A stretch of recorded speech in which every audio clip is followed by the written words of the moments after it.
Bună seara, stimați telespectatori! Bun găsit la o nouă ediție a telejurnalului. Iată pentru început principalele evenimente ale zilei.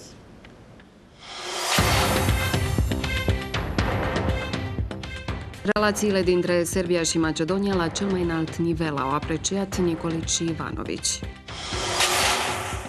Pajtić a inaugurat secția noilor tehnologii la Ruma.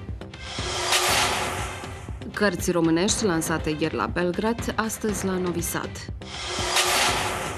Cer închis cu precipitații și intensificări ale vântului, comunică meteorologii. Președinții Serbiei și Macedoniei, Tomislav Nikolić și Georgi Ivanov, au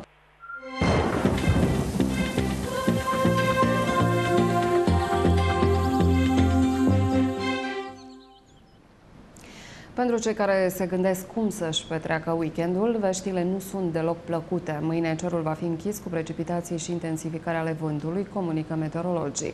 Precipitații mai abundente se așteaptă în sud-vestul și vestul țării. Vântul va sufla moderat, iar pe Valea Dunării va avea caracter de vijelie.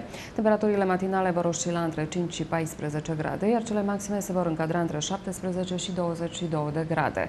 Duminică și luni, vremea închisă și mai rece, iar în cursul nopții de luni spre marți, în zonele înalte de relief, va ninge. În încheiere, vă mulțumim pentru atenție, stimați telespectatori, și vă dorim un weekend plăcut. Toate cele bune, la revedere!